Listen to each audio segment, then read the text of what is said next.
오늘은 예수님 비유 속의 하나님의 나라라는 주제를 좀 나누고자 합니다. 여러분, 하나님의 나라는 성경 전체에 가득 찬 중심 사상입니다.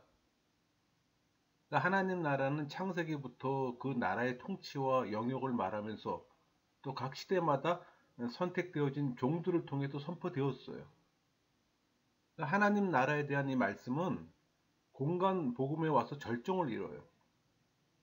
그러니까 공간 복음에 나타난 이 그리스도 메시지의 핵심이 하나님 나라잖아요. 그러니까 예수님의 가르침의 중심 메시지인 하나님의 나라는 주로 비유를 통해 설명되었습니다. 그러니까 공간 복음서의 예수님의 가르침의 한 3분의 1 이상이 비유로 구성됐다는 사실로 충분하게 이 비유의 중요성을 또 인식할 수가 있어요. 그래서 이 비유들이 수많은 성도들의 관심과 또 사랑을 받아왔어요. 그럼에도 불구하고 바르게 이해되지 못하고 또 왜곡되어 해석되는 경우들을 또 종종 봅니다. 그러니까 예수님의 비유 해석에 있어서 이 우화적, 알레고리라고 그랬죠. 이 우화적 해석 방법이 오랜 동안 지속되다가 19세기 말에 이르러 그 우화적 해석이 무너졌어요. 그러니까 이 알레고리적 해석 방법에서 벗어났지만 또 해석상의 차이점과 또 다양성은 여전히도 남아있는 문제입니다. 실제로 그 비유 해석사를 보면 비유를 지나치게 또 풍의적으로 해석한 걸 볼 수 있어요. 또 비유를 단순히 인간을 위한 도덕적인 교훈을 주는 것만으로도 해석을 한 적도 있고, 한국교회 강단에서는 지금 비유에 대한 우화적 해석이 영예라는 이름으로 지금 지도되고 있습니다. 배경과 또 상황을 무시한 문자적인 해석도 또 율법주의를 강조해 비유의 참 의미를 또 흐리게 하는 경향도 있어요. 비유의 바른 해석 원리로 비유를 해석해야 하므로 또 예수님께서 본래 원하셨던 그 의도대로 가르치심을 이해하는 겁니다. 그러니까 비유가 하나님 나라에 관해 하시는 말씀이기에 이 비유에 나타난 하나님 나라의 의미를 또 정리하는 것도 중요합니다.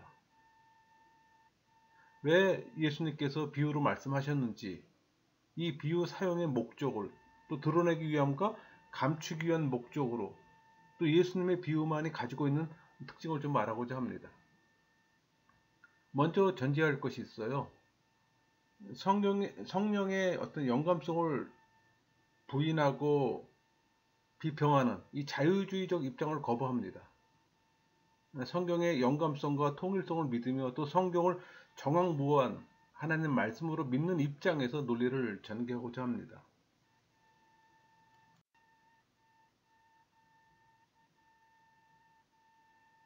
그러니까 예수님의 비유가 담겨져 있는 신약은 헬라어로 쓰여졌잖아요. 그러나 당시 예수님의 표현은 헬라어가 아닌 아람어였습니다.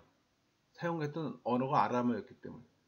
그 비유의 개념을 이해하기 위해서는 구약에서 사용된 비유라는 이 말의 뜻과 또 신약에서 사용된 비유라는 말의 뜻을 살펴봐야 하는 겁니다. 그 신약에서 사용된 비유라는 단어는 BC 2세기에서 3세기경에 구약 성경이 70인역으로 번역되는 과정에서 쓰여졌기 때문이에요. 우리 구약에서 사용된 비유, 히브리어는 마샬입니다. 이 마샬의 의미를 좀 살펴보면은 가장 널리 사용된 뜻은 간단한 속담이나 잠언을 말해요. 그게 우리 사무엘상 10장 12절. 그러므로 속담이 되어, 또 에스겔 18장 2절에 너희가 이스라엘 땅에 관한 속담이 이르기를 이렇게 표현되어 있잖아요. 또 조롱, 풍자, 비웃음, 빈정거림, 그런 말을 뜻할 때 사용되었어요. 예를 들면은 우리 이사야 14장 4절에 너는 바벨론 왕에 대하여 이 노래를 지어 이르기를 압제하던 자가 어찌 그리 그쳤으며 강포한 성이 어찌 그리 폐하였는고. 또 하나는 이 마샬은 수수께끼와 관련된 것을 뜻한 데도 사용되었습니다. 그게 예로 에스겔 17장 2절이에요. 인자야 너는 이스라엘 족속에게 수수께끼와 비유를 말하라. 그러니까 구약에서 마샬의 이야기는 그 뭐 풍요를 뜻한 데 또 사용되었어요. 그러니까 구약에서 사용된 마샬은 뭐 다양한 뜻으로 사용된 겁니다. 그러나 공통적인 것은 이 마샬의 사용에서 중심 개념은 말하는 자로부터 듣는 자에게 이르는 전달 개념이에요. 그러니까 마샬이라는 단어가 두 경우를 제외하면은 항상 직접적이든 암시적이든 간에 하나의 비교를 내포합니다. 그게 그 두 경우가 욥기에 나온 경우예요. 욥이 또 풍자에 이르되 이렇게 표현되는 거. 욥이 풍자에 이르되. 신약에서 사용된 비유의 어떤 의미를 살펴보면은 속담을 뜻하고 있는 것으로 사용되었습니다. 그게 우리 누가복음 4장 23절인데 예수께서 그들에게 이르시되 너희가 반드시 의사하여 또 자신을 고치라 하는 속담을 인용하여 또 뭐 은유 또는 상징적인 격언을 지칭하는 데도 사용되었습니다. 그게 우리 마가복음 7장 17절하고 누가복음 5장 36절이에요. 무리를 떠나 집으로 들어가시니 제자들 그 비유를 묻자온대. 또 비유하여 이르시되 또 지교를 뜻하는 데 사용도 되었어요. 예를 들면 마태복음 13장 33절 또 비유로 말씀하시되 천국은 마치 여자가 가루 서말 속에 갖다 넣어 전부 부풀게 한 누룩과 같으니라. 뭐 이런 것들입니다. 그러니까 이런 것을 볼 때 비유의 비유도 구약의 비유처럼 넓은 의미로 사용되었다는 걸 우리가 알 수가 있어요. 여러분 비유는 뭐 이야기체 비유나 예화체 비유 그리고 풍요로 구분합니다. 그러니까 이야기체 비유는 지상의 이야기와 천상의 진리 사이의 유출을 나타내는 거예요. 그럼 이야기체 비유는 이야기체와 비유가 비슷해요. 근데 교훈을 주는 것을 끝을 맺어요. 또 풍요는 앞에 두 가지 이 이야기체 비유와 이야기체 비유가 어떤 중요한 하나의 요점을 비교한 것임에 반해 이 풍요는 여러 가지 요점을 취급하는 거예요. 그게 좀 차이입니다.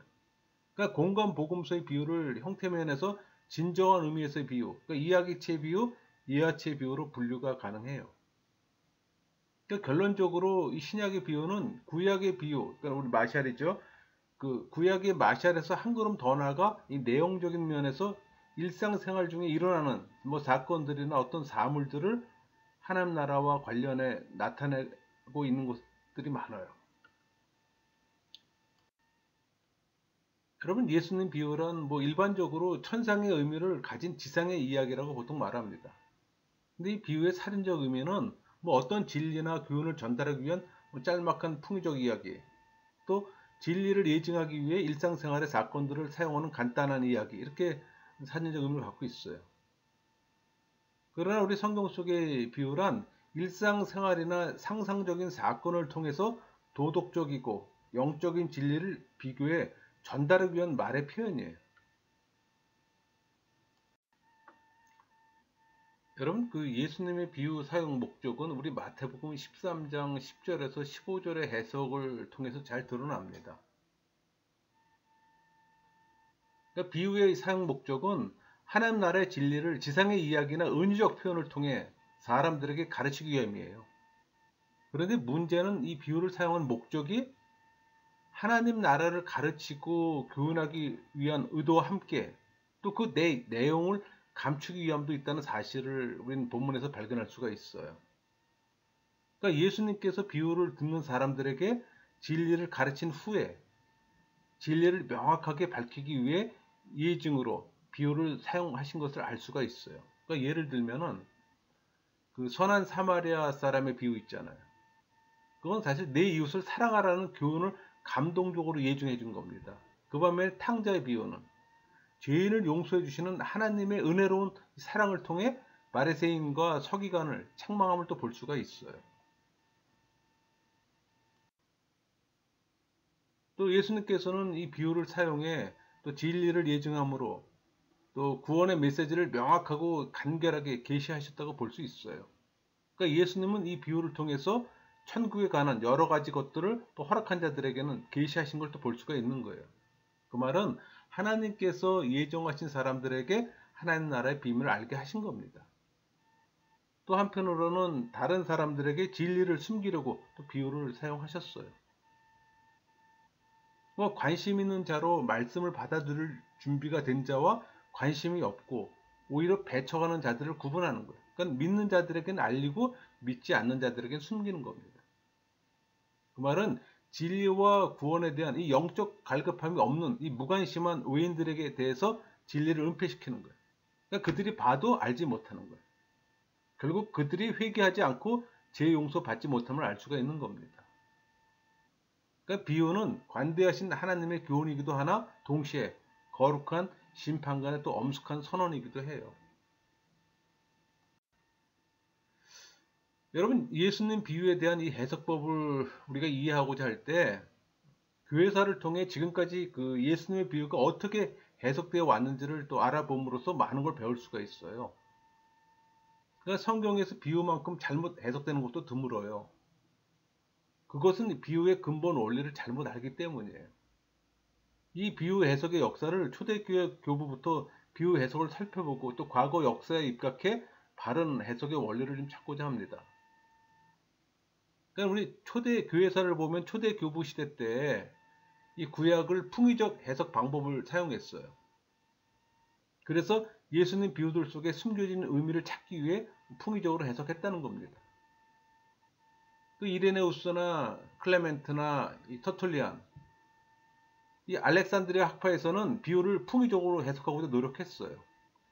특히 오리겐에 와서는 이 풍의적 해석법이 일종의 학문이 되었어요.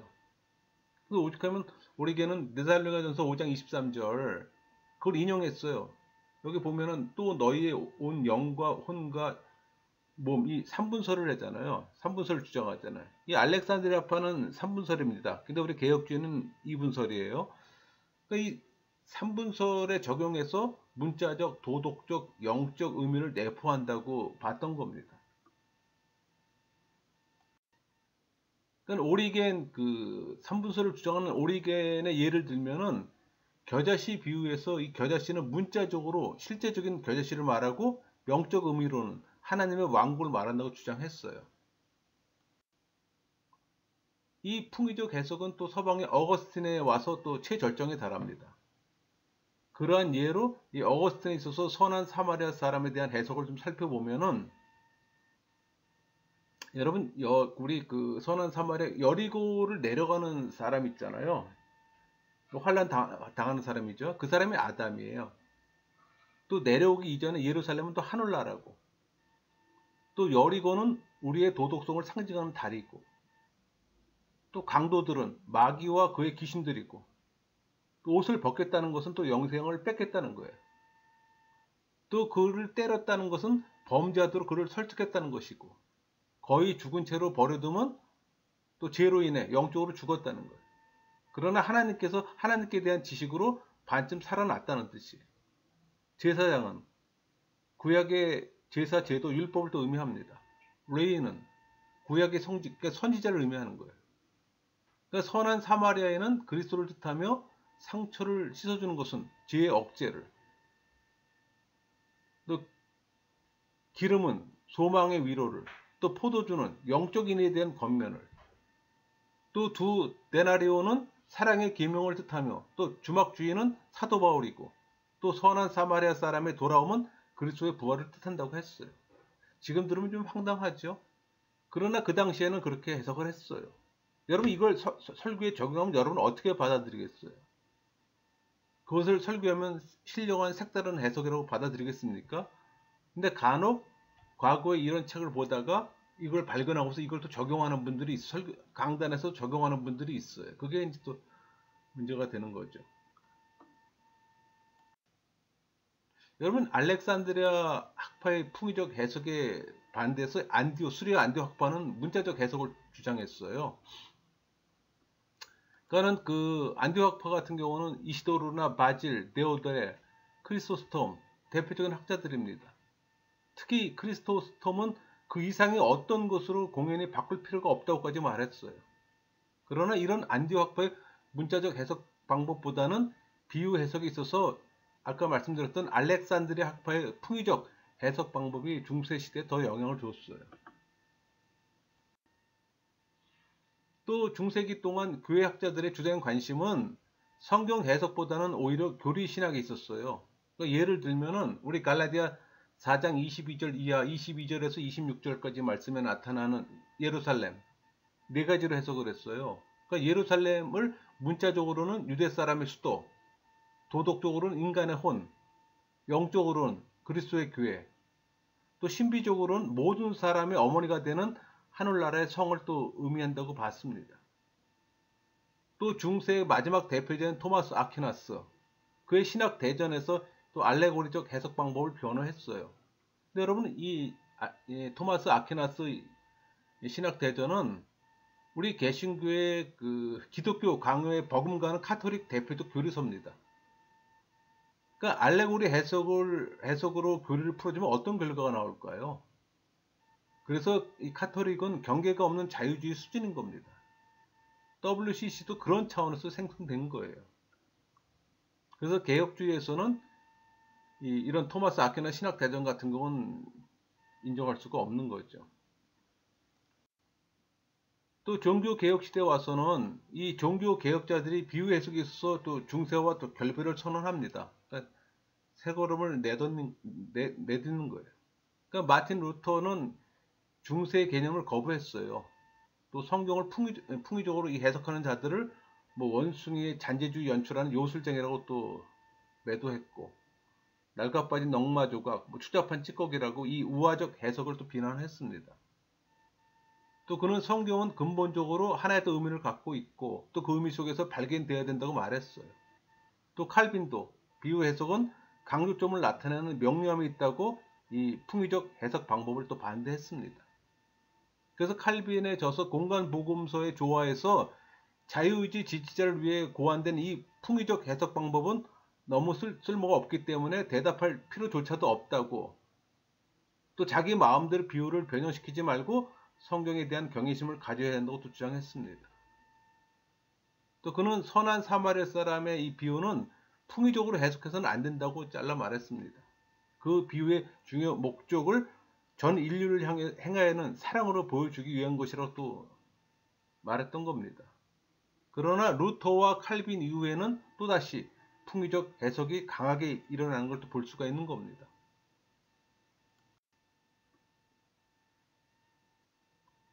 19세기 초에도 여전히 뭐 풍의적 해석이 시도되었어요. 그러나 우리 독일의 성서신학자 아돌프 줄리허 같은 경우는 이 풍의적 해석과 관계를 끊는 일대 전환점을 또 이루었습니다.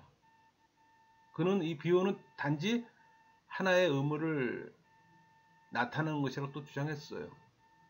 그러나 그는 지나치게 또 풍의적 해석을 반대하므로 또 성경에서 나타난 이 풍의적 요소의 어떤 신빙성을 부인하는 또 잘못을 범합니다. 그러니까 비유가 언제나 도덕적인 진리만을 주는 것으로 봤던 거예요. 그러나 그의 공헌은 이 비유와 알레고리 사이의 차이점을 또 지적했다는 것, 또 수세기 동안 교회를 괴롭혀왔던 알레고리적 해석 방법의 일격을 가한 겁니다. 그러니까 역사 속에서 이 비유 해석의 이 알레고리 해석 방법은 비난을 받았어요. 근데 안타깝게도 현대 진보주의 신학자들은 이 알레고리 해석 방법이 뭐 새로운 해석 방법인 양 또 설교에 적용하는 우를 지금 되풀이하고 있다는 것이 또 안타까운 일입니다. 이 줄리허 이후 비유 해석사의 이정표를 찍는 사람이 그 웨일리 출신의 신학자 찰스 헤럴드 다드예요.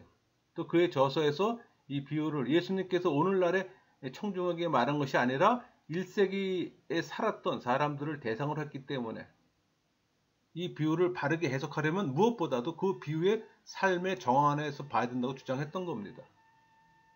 그러나 다드 역시 비유를 구원시대의 도덕을 좀 더 상세하게 설명한 것으로만 봤는데, 또 이는 그가 실현된 종말론의 틀 속에서 또 비유를 보았기 때문이에요. 결국 완벽한 100%는 없다는 얘기입니다.